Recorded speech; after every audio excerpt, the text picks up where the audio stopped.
Partners van TVA Business zijn Maastricht Universitair Medisch Centrum Plus, Liof Business Centers, Wiertz Personeelsdiensten en Abdij Rolduc. En de volgende participanten.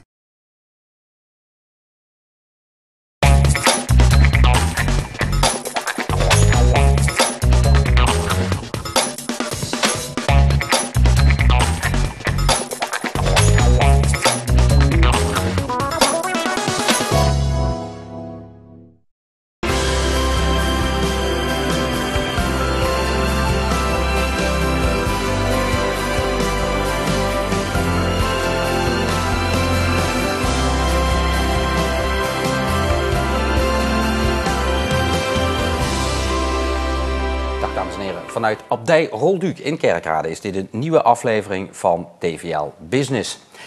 Wie inmiddels de Floriade heeft bezocht, die zal gezien hebben dat Therme 2000 daar ook aanwezig is.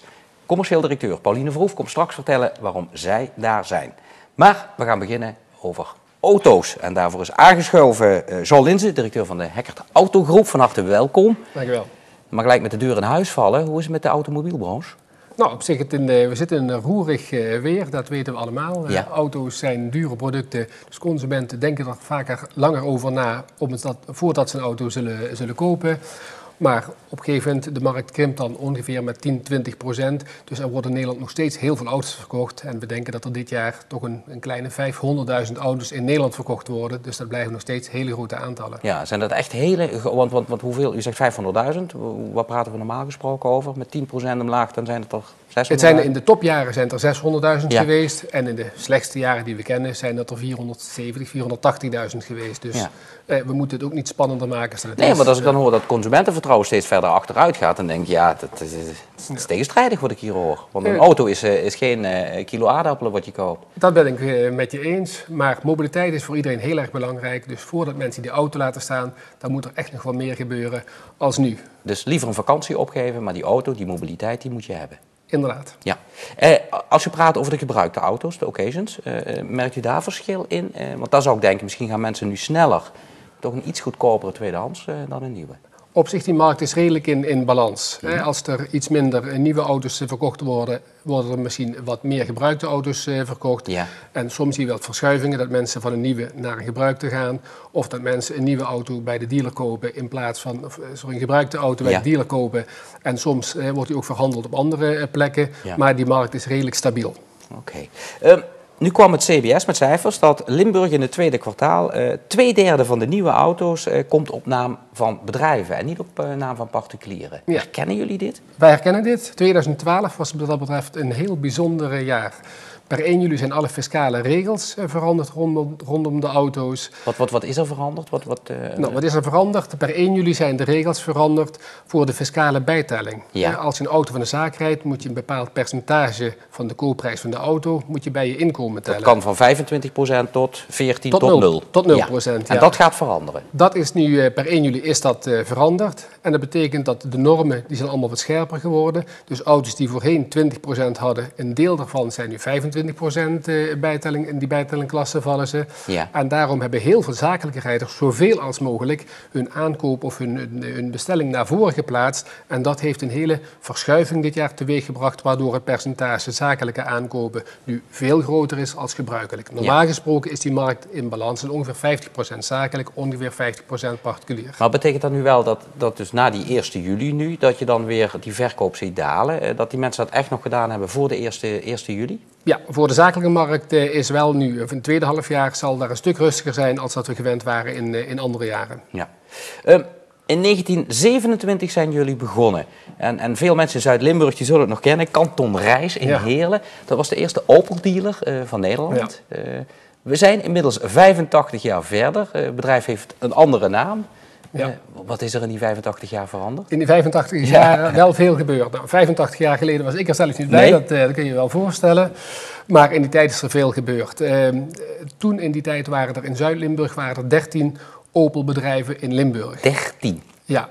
Dat is er nu nog, zijn er nu nog 2 waarvan wij de grootste zijn. Met de vestigingsplaatsen in Maastricht, in Heerlen, Sittard, Roermond, Weert en Venlo. Dus de hele provincie? De hele provincie. En Dat was vroeger anders. De servicebehoefte van auto's is enorm afgenomen. Ik weet het niet precies, maar in 1927 had een auto nog ongeveer 1 keer per 500 kilometer een onderhoudsdeur nodig. En nu is dat 1 keer per 30.000. Dus de kwaliteit is enorm gestegen, de servicebehoefte is enorm afgenomen. Dus daardoor zie je ook dat er ook veel minder bedrijven nodig waren.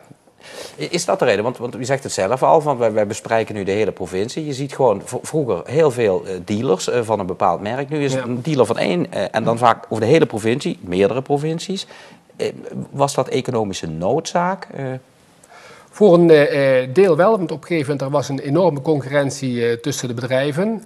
En op een gegeven moment, de consument maakte daar gebruik van. Dat zou ik zelf ook als ik consument was. Dus op een gegeven moment, er was een enorme overcapaciteit. Dus dat heeft zich eigenlijk zelf in de loop van de periode heeft zich dat opgelost.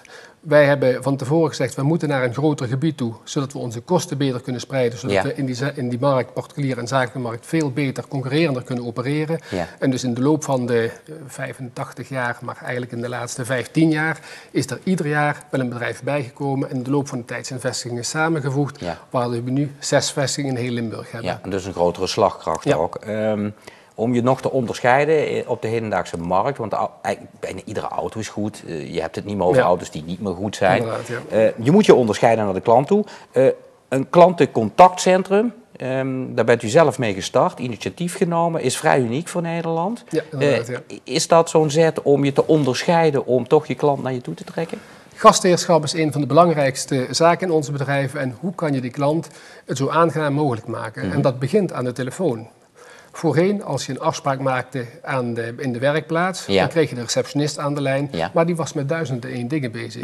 Wij hebben gezegd, bedien die klant aan de telefoon beter en laat die telefoon bedienen op een andere plek. De techniek maakt het allemaal veel meer mogelijk, dus nu is het makkelijk om iemand die bij onze vestiging in Venlo belt, om die telefonie in een klantencontactcentrum te laten af te handelen, waardoor ze een medewerker die bij onszelf in dienst is, dat die de afspraak maakt en die heeft veel meer tijd voor die klant. Die kan veel beter hem bedienen, zijn vragen beter beantwoorden en uiteindelijk is de klant daar gelukkiger mee. En daarnaast, als je dan daadwerkelijk in het bedrijf komt, daar heeft de receptionist ook nog een keer meer tijd voor die klant. Dus we hebben aan 2 kanten gewonnen. Ja. En dan zou ik denken, zo'n systeem zou dat toch al jaren geleden moeten zijn. Dat dachten wij ook toen we mee begonnen. Dus we dachten, we kunnen dat kopiëren van iemand die dat lang bedacht heeft. Ja, maar het was er niet. Het bleek in de autobranche helemaal er niet te zijn. Dus wij zijn vanaf 0 daarmee begonnen. Ja.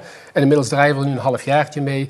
En de eerste reacties zijn echt fantastisch. Ja. Zijn er al concurrerende merken die stiekem met hun oog meekijken en denken van zo gaan we het ook doen? Die zullen er ongetwijfeld zijn. Ik moet zeggen dat er veel interesse uit de branche is. Van de vakbladen hebben we een aantal keren al ingestaan. Grote dealergroepen zoals wij ook, die zijn al vaker komen bekijken van hoe doen jullie dat, waarom doen jullie dat, van wat is de techniek die jullie gebruiken, hoe werkt de automatisering. Want het is niet een paar telefoons aan elkaar knopen en dan ben je er. Nee. Daar komt natuurlijk automatisering en dat geeft u dan ook gewoon vrij? Of zit er toch nog een klein bedrijfsgeheimtje van? Ja, nee, zo spannend is het eigenlijk niet, maar je moet ergens beginnen. Ja. Ja, er zijn natuurlijk wel meer klantencontactcentra en in wezen is dat natuurlijk in ieder bedrijfstak gelijk. Maar iedere branche heeft zijn eigen specifieke zaken. En die zijn natuurlijk toch wel niet specifiek voor ons bedrijf. Dat geldt voor iedere bedrijf in de autobranche hetzelfde. Dus. Ja, we zijn er bijna door de tijd heen, maar ik wil toch nog 1 vraag stellen. Wanneer komt die elektrische auto er nu eindelijk?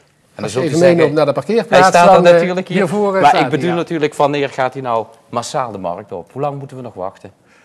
De eerste auto's rijden nu in Nederland. Opel Ampera is een van de eerste auto's die daarmee kwam. Die is nu een 3/4 jaar op de markt. Je ziet dat daar veel interesse voor is, met name ook van de zakelijke markt, vanwege die 0% bijtelling die zo'n auto heeft. En langzaamaan zal het ook naar de particuliere markt. Durft u een voorspelling te doen? Hoeveel jaar het nog duurt voordat de helft elektrisch is? Dat de helft elektrisch, dat duurt heel lang. Want in Nederland rijden ongeveer 6 miljoen auto's. Dus dat is een heleboel. En de gemiddelde leeftijd van de auto is toch wel tussen de 15 en 20 jaar dat mensen met auto's rijden. Dus dat moet er eerst uit zijn voordat... Eer we op de helft zijn, dan zijn we echt wel jaren verder. Maar ik denk als we een jaar of 7, 8 tot 10 verder zijn, dat dan echt een elektrische auto in het straatbeeld heel gewoon is. Maar bij u is hij al heel gewoon? Bij ons kunt u ervoor terecht, ja. Goed. Ik dank u hartelijk voor dit gesprek. Graag gedaan. Goed, en wij gaan nu kijken naar de reportage van deze week en aansluitend een nieuwe aflevering van Starter van de Week. De gezondheidszorg blijft in beweging, zeker in deze verkiezingstijd. Veranderingen zijn noodzakelijk om die gezondheidszorg op niveau en betaalbaar te houden. Eén ding is zeker, niets doen heeft gevolgen voor de naaste toekomst. Maastricht Universitair Medisch Centrum Plus leunt hierbij niet achterover en wacht op beleid uit Den Haag. In deze TVL Business reportage gaan we in op enkele initiatieven die in Maastricht zijn genomen om de patiëntenzorg efficiënter en dus economischer in te richten. Nou, het feit dat we de zorg steeds efficiënter proberen te organiseren gaat per definitie niet ten koste van arbeidsplaatsen. Efficiëntere zorg betekent gewoon dat je met dezelfde middelen probeert processen op een betere manier te organiseren, zodat de patiënt er uiteindelijk alleen maar beter van wordt. Daar staat tegenover dat we in de toekomst verwachten dat de vraag naar zorg alleen maar zal gaan toenemen. En dat betekent dat je met dezelfde mensen toch tegen dezelfde kwalitatieve standaards moet proberen onze patiënten te helpen. Aan de andere kant betekent een stukje efficiëntere zorg ook dat er kansen komen voor medewerkers. Want daar waar voorheen specialistische taken uitgevoerd werden door hoog gekwalificeerde medewerkers, halen we dan nu bepaalde elementen uit en laten dit doen door medewerkers die in verhouding iets goedkoper zijn, terwijl de patiënt kwalitatief niet op achteruit gaat. Een van de maatregelen die Maastricht UMC Plus genomen heeft om de patiëntenzorg efficiënter te maken is de realisatie van de zogeheten brugpolie. De brugpolie is eigenlijk letterlijk een brug tussen de buitenwereld en de binnenwereld van het ziekenhuis. Is ook gesitueerd op de plek tussen de parkeerplaats en het ziekenhuis zelf. En in meer figuurlijke zin is het bedoeld om duidelijk ook te maken dat het gaat om zorg die eigenlijk nog niet echt in het ziekenhuis thuis hoort. Weliswaar aan het ziekenhuis gelieerd is, maar in het ziekenhuis hoeft dat eigenlijk nog niet plaats te vinden.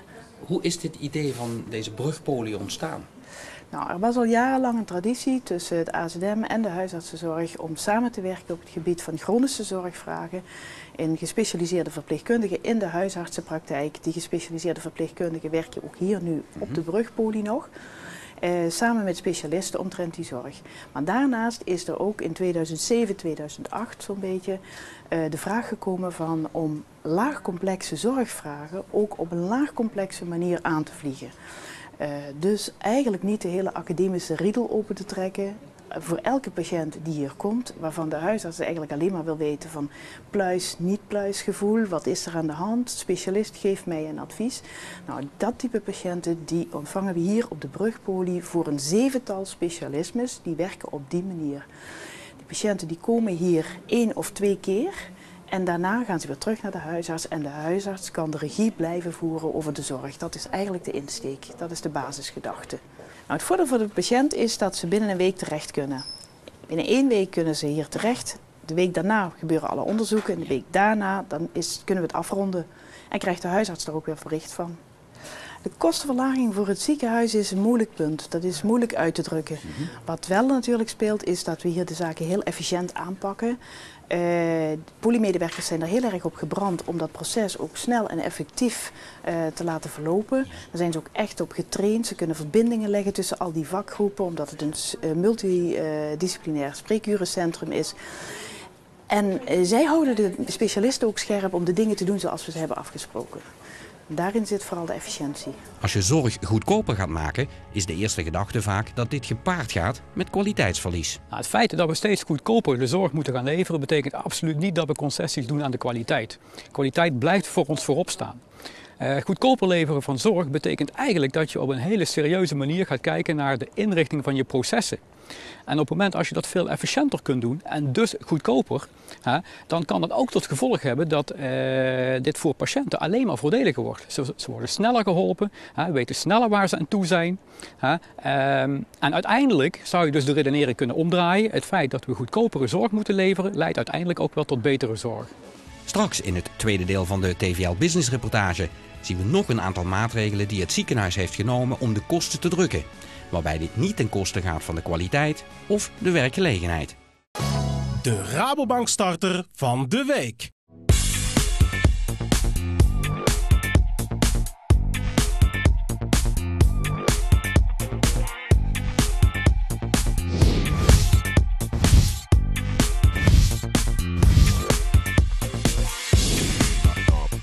Wij zijn een indoor klimuur, gespecialiseerd eigenlijk in het boulderen. Het boulderen is eigenlijk een aparte tak van het klimmen. Het behelst het klimmen van lage objecten, zonder touwen of zonder veiligheden. Maar de veiligheid bestaat wel uit een dikke valmat. Het is een sport toegankelijk voor iedereen, zowel voor jong en oud, individueel als in groepsverband. Als Belg ben ik hier in Nederland een bedrijf gestart, specifiek in Sittard, omdat wij een grote regio-doelgroep voor ogen hebben.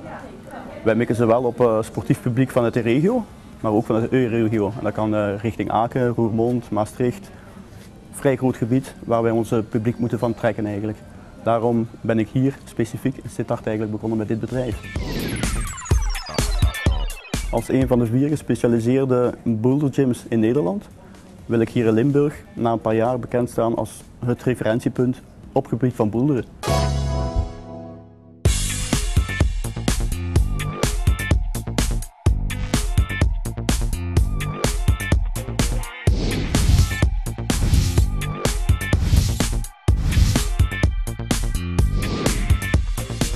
Mijn bedrijf geeft yogalessen op een laagdrempelig niveau, zodat het voor iedereen bereikbaar is, zonder zweverig te zijn.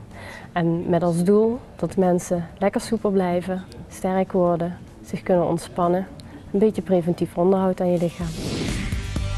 Ik ben een eigen onderneming gestart omdat yoga mijn passie is. Het is wat ik graag doe, wat ik graag wil doen.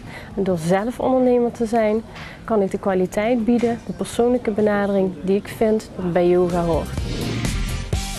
Ik zie de toekomst van mijn bedrijf met een mooie gestage groei, meer samenwerking met zorgverleners zoals huisartsen, fysiotherapeuten en verloskundigen. En daarbij wil ik ook het bedrijfsleven attenderen op de voordelen van yoga voor werknemers, maar natuurlijk ook voor de ondernemer zelf, in verband met het verminderen van stressklachten en ermee omgaan.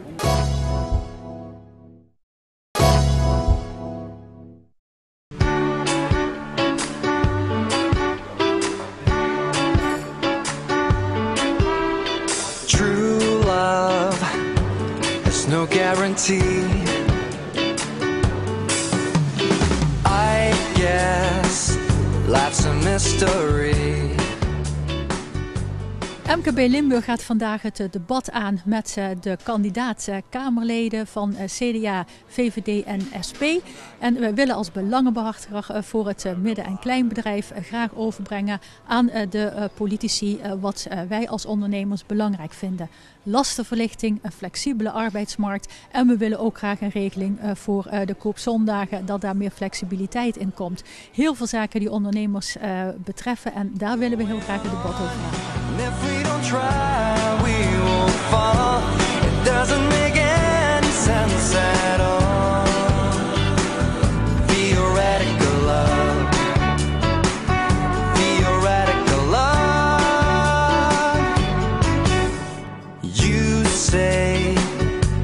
Stick to the plan.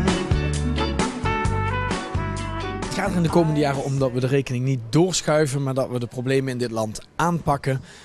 En daarmee ook nog banen creëren voor de toekomst. Dat is wat de VVD wil. Ook ondernemers de ruimte geven door lage lasten, brede wegen, slimme mensen. Dat zijn de dingen waar ondernemers gewoon behoefte aan hebben. De VVD staat daarvoor en dus ik heb heel veel vertrouwen ook in die verkiezingen. Het midden- en kleinbedrijf is de motor van de economie in ons land. En als we die motor in stand willen houden en willen laten functioneren, dan moeten we als politiek kijken naar de mogelijkheden van lastenverlichting.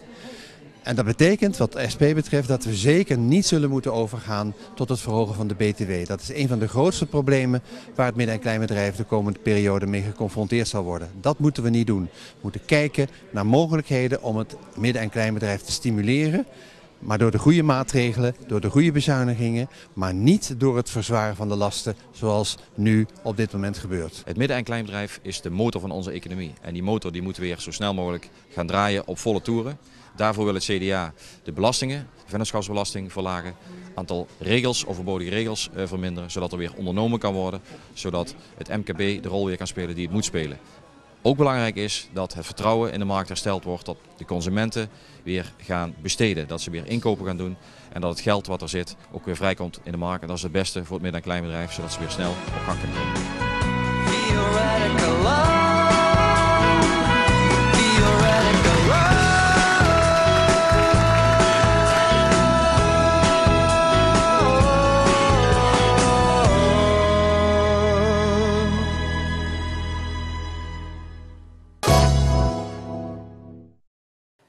Het is even tijd om de boodschappen te doen, maar we zijn zo meteen terug. En dan is Pauline de Verhoef hier te gast. En zij gaat vertellen waarom Therme 2000 op de Floriade aanwezig is. Tot zo. Partners van TVA Business zijn Maastricht Universitair Medisch Centrum Plus, Liof Business Centers, Wiertz Personeelsdiensten en Abdij Rolduc. En de volgende participanten.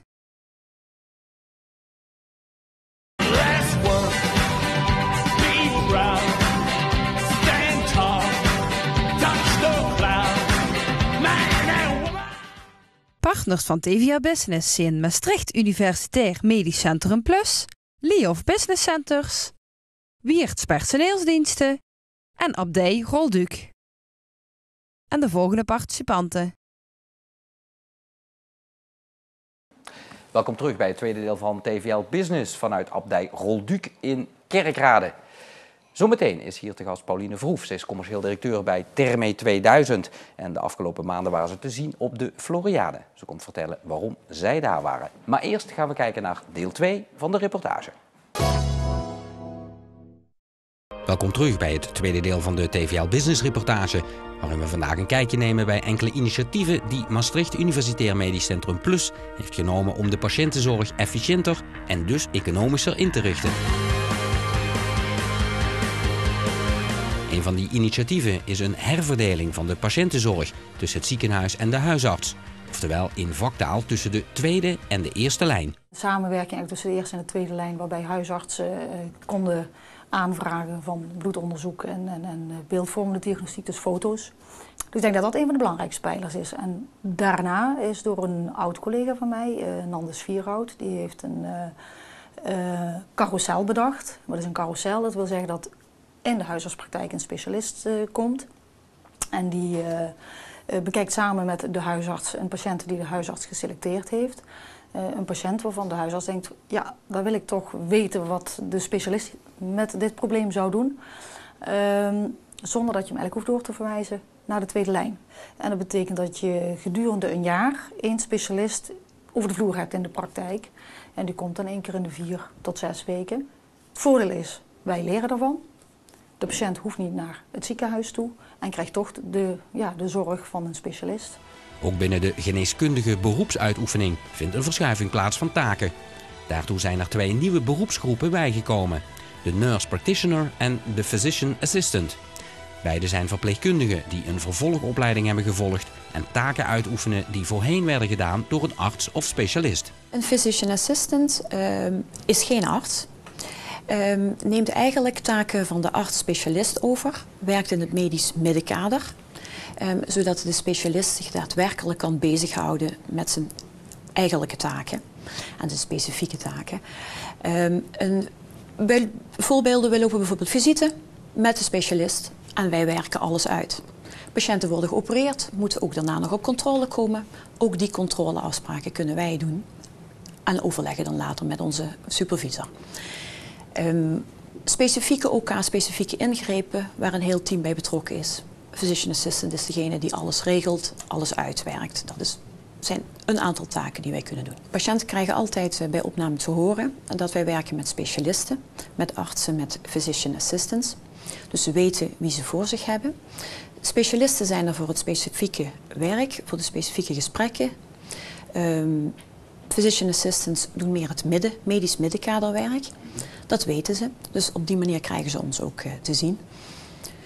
Patiënten vinden dat prima. Wij zijn vakinhoudelijk heel goed opgeleid, jarenlange ervaring in de gezondheidszorg. Dus we weten ook hoe we met de patiënten omgaan en wat we kunnen en wat we mogen doen. Dus patiënten hebben daar geen problemen mee. Behalve dat dit efficiënter is voor de patiëntenzorg, betekent dit ook een doorgroeimogelijkheid. En dus een carrièreperspectief voor verpleegkundigen. Ik werkte als verpleegkundige al meer dan 10 jaar, wilde iets meer, kwam in de research terecht als researchverpleegkundige. Dan werk je eigenlijk voor het medisch domein. Toen kwam het beroep van physician assistant op. Mijn afdelingshoofd wilde graag een physician assistant hebben. Dus ik ben in Utrecht in opleiding gegaan. En na mijn opleiding altijd werkzaam geweest als physician assistant. Medische taken worden steeds meer. Dus het medisch middenkader, het werk dat gedaan moet worden, wordt ook steeds meer. Dus daar is nog heel veel perspectief in de toekomst voor mij.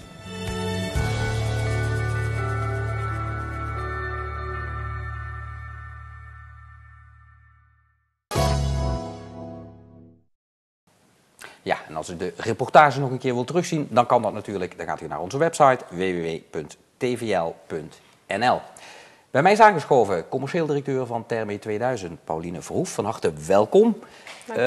Toen ik een aantal maanden geleden persbericht las dat jullie op de Floriade gingen staan, dacht ik van, ik moet haar uitnodigen, want ik wil weten waarom. Waarom staat de wellnesscenter op de Floriade? Ja, ik kan me voorstellen inderdaad dat dat niet in eerste instantie een logische aansluiting lijkt. Ja. Om daar een antwoord op te geven moeten we eigenlijk eventjes terug naar het begin, 1989, toen wij geopend zijn. Therme is van oorsprong een kuuroord. Dat komt natuurlijk omdat wij op onze eigen bronnen liggen. De hele filosofie erachter is opgezet ook door 2 fysiotherapeuten. En met de bedoeling eigenlijk om mensen inderdaad te laten herstellen bij een ziekte. Dus dat reuma-patiënten of mensen met een spierziekte. Ja. In de loop van de jaren is het steeds meer eigenlijk, ook naarmate er meer wellnessresorts bijkwamen, een commercieel wellnessresort geworden. Ja. Terwijl eigenlijk de oorsprong van Therme nog heel erg zit in de gezonde levensstijl. En momenteel zijn wij bezig met een transformatie van wellnessresort naar lifestyle resort. Mm-hmm. En wij zagen in de Floriade eigenlijk een uniek platform om dat aan de mensen te gaan vertellen. Het is een proces wat de komende jaren steeds meer tot uiting zal komen. Ja. En Floriade, ja, op de eerste plaats is het natuurlijk uniek dat iets wat maar 1 keer in de 10 jaar hier in Nederland wordt georganiseerd, dat het in Limburg wordt georganiseerd. Een platform waar 2 miljoen bezoekers komen. En de aansluiting die wij met Therme en de Floriade eigenlijk, wat het zo uniek maakt, is het verhaal dat zij alles baseren op living nature. Het is heel erg cradle to cradle, echt vanuit de natuur. Als je dan de boodschap kan gaan vertellen dat je bezig bent met lifestyle en dat het met name vanuit het water, wat bij ons thermaal water is, ja, dat daar die gezondheid in zit. En daar ligt dus die link. Maar is het publiek, want het publiek wat naar Floriade gaat, is een heel ander publiek dat de Kouwberg opgaat en jullie bezoekt. Dacht ik, maar... Nou ja, het zijn 2 miljoen bezoekers. Dus in die zin, er zijn natuurlijk gigantisch veel mensen die Therme bezoeken en gigantisch veel mensen die de Floriade bezoeken. Dus daar zit zeker ook overlap in.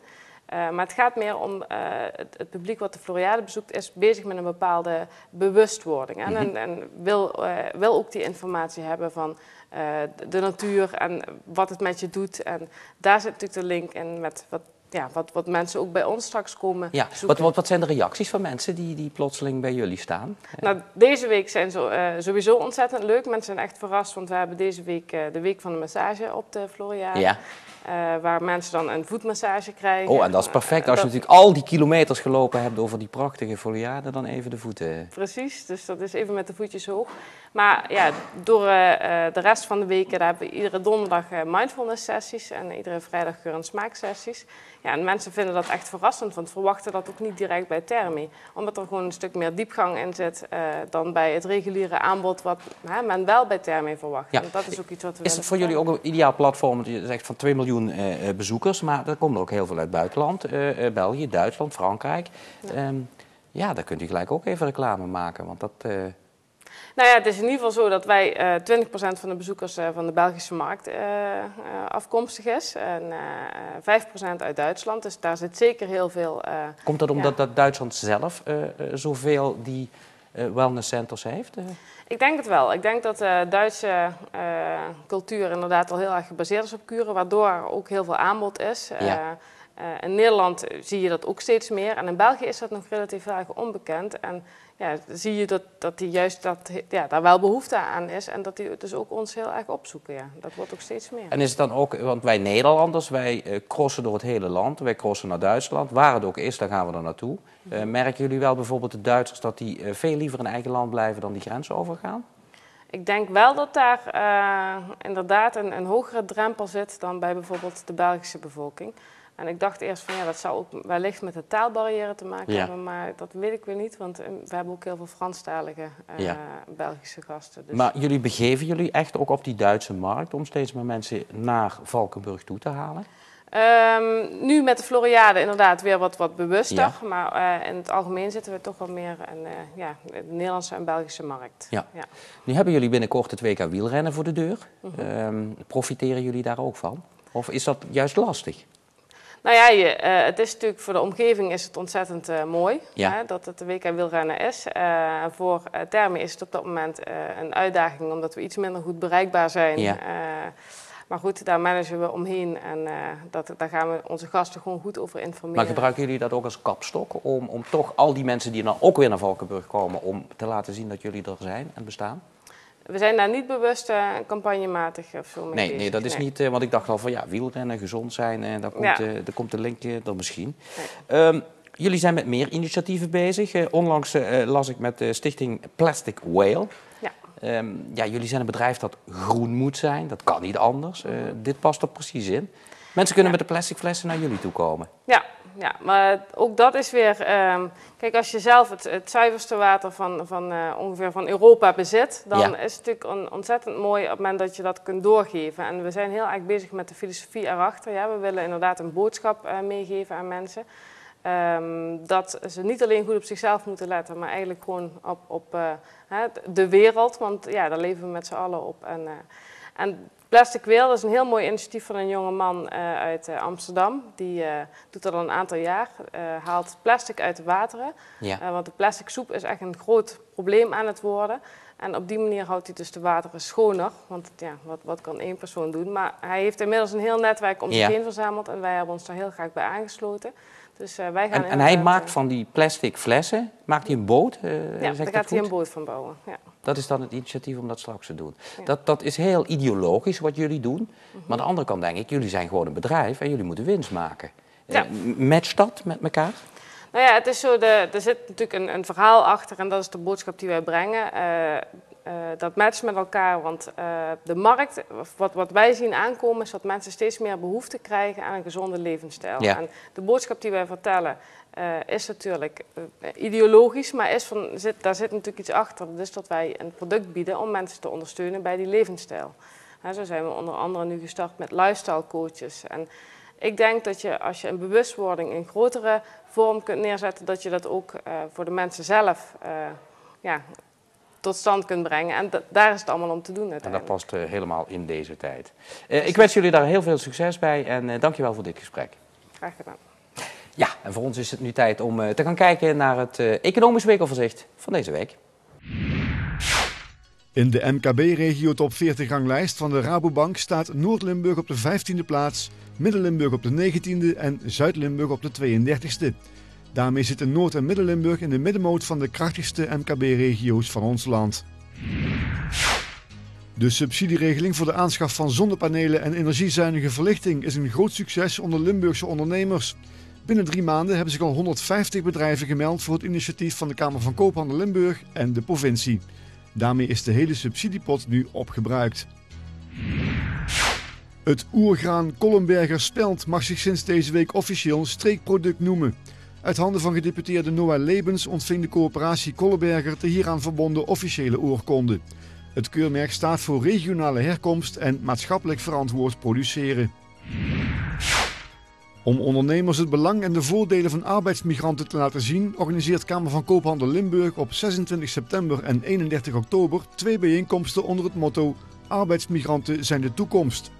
Voor meer informatie kunt u terecht op www.kvk.nl/arbeidsmigrantenlimburg. Pensioenbeheerder AZL uit Heerlen gaat per 1 januari 2013 de pensioenregeling administreren voor de 17.000 werknemers van bedrijfstak pensioenfonds TEX. Bij het fonds zijn 1100 werkgevers in de groothandel voor textiel en aanverwante artikelen aangesloten. De provincie en de gemeentes Valkenburg en Maastricht hebben een samenwerkingsovereenkomst getekend voor de ontwikkeling van het voormalig terrein van de Leeuw Bierbrouwerij. Op het terrein moeten gezondheidscentra, wellnessbedrijven en musea komen. Heeft u nieuws of tips voor TVL Business? Mail dan naar tvlbusiness@tvl.nl. Ja, en bij mij is weer aangeschoven de vaste gast. En dat is Rob Meesen, voormalig directielid van de Kamer van Koophandel en momenteel eigenaar van een tweetal bedrijven, Mind & Senses en Topchange. Van harte welkom, Rob. Dank je. Ben je bezig met bedrijfsauto's? Denk je daar binnen je eigen bedrijf over na? Rijk hem privé, rijk hem op de zaak? Nee, ik ben er zelf niet heel bewust mee bezig. Je merkt gewoon dat in de markt op dit moment heel veel beweging is. Dat heeft te maken met fiscaal beleid. Dat heeft ook te maken met natuurlijk de conjunctuursituatie. Ja. En je ziet dat ondernemers, en we hebben hier een mooi ondernemer gezien, een stevig MKB-bedrijf, 85 jaar bestaan. 130 medewerkers heb ik begrepen. Dus dan ben je echt een stevig MKB-bedrijf. En die is toch in een markt die moeilijk is, zet hij toch mooie Ja, maar het verbaast me. Als ik toch hoor getallen van 500.000 nieuwe auto's per jaar, dan denk ik, goh. Ja, de koek is natuurlijk kleiner geworden. Maar dan moet je als ondernemer juist denken, als de koek kleiner wordt, hoe zorgen we ervoor dat mijn deel hetzelfde blijft. En dan moet je dus innoveren. En dat kan natuurlijk in je dienstverlening, maar dat kan ook natuurlijk in je processen. En ik denk dat de ondernemer een aantal dingen genoemd heeft. En ik denk dat hij nog wel veel meer had kunnen noemen, omdat hij ook heel erg aan die duurzaamheidskant zit. Ja. Hij investeert erin, hij is daar ook in gecertificeerd, heb ik begrepen. En hij is na aan het denken over hoe kan ik uit de statistieken klimmen en hoe kan ik meer die klant die ik in mijn winkel krijg en die ik graag terug wil hebben als hij zijn nieuwe aankoop doet.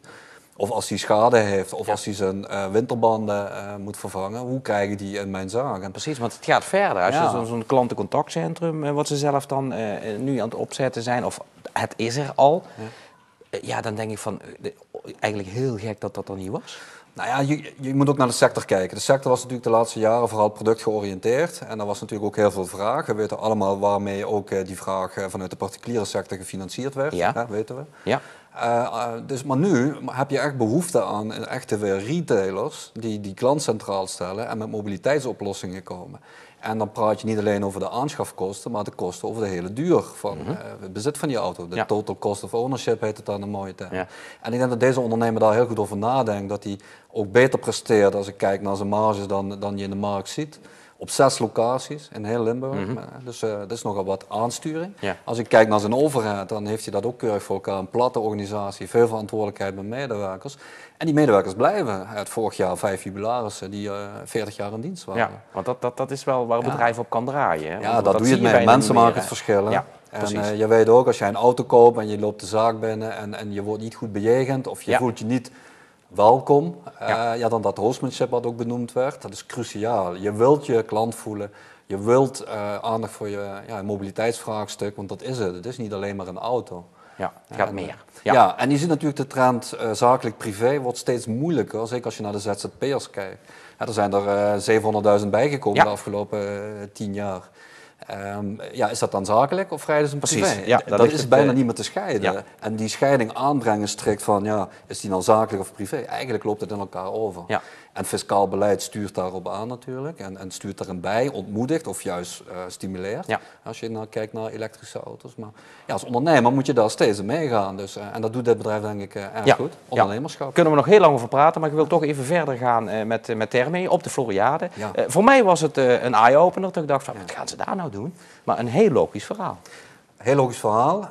Wellness was begin van deze eeuw de next $1 trillion opportunity, zoals die genoemd werd. Ja. Met grote groeiverwachtingen, verdubbeling van omzetten. Er is ook flink geïnvesteerd. Thermee was er al natuurlijk. Is dat ook uitgekomen? Je noemt die net die verwachtingen. Weet jij of dat ook zo is uitgekomen? Ja, de totale omzet aan wellnessproducten is inderdaad toegenomen. En de verwachting is ook dat dat blijft toenemen. Consumenten zijn meer bezig met hun levensstijl. Van dat corrigeren terug naar het preventieve. Ja. Mensen willen ook meer diensten afnemen. Dus de basis bij Thermee denk ik is goed. Je kunt je onderscheiden ook met je bronnen. Die natuurlijk, ik heb gelezen dat ze 40.000 jaar oude bronnen zijn, die niet besmet zijn door welke omgevingsfactoren. Ja. Nou, dat is natuurlijk een stuk van je product. Een ander stuk van het product is juist die diensten die je daarop aanbiedt. Ja. En daar is Thermee heel erg op het investeren. Maar is het dan een goede keuze om naar de Floriade te gaan? Dat weet ik niet.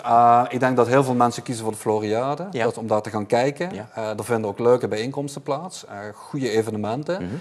En dat je misschien verrast bent door Thermee daar aan te treffen. Dat was ook jouw reactie, dat had je niet verwacht. Ja. Dus ik denk wel dat het slim is om op een stroom te gaan zitten van mensen die wel dat gevoel willen hebben met die natuur. Ja. En met die gezonde levensstijl en met aandacht voor de planeet en aandacht voor zichzelf. Ja, mooi. Ik dank je weer Rob voor het commentaar van deze week. Ja, en hiermee komen we ook aan het einde van deze aflevering van TVL Business. Volgende week zondag zijn we er natuurlijk weer. We hebben dan weer gasten, reportages, weekoverzicht en nog veel meer. Tot volgende week zondag. Dag.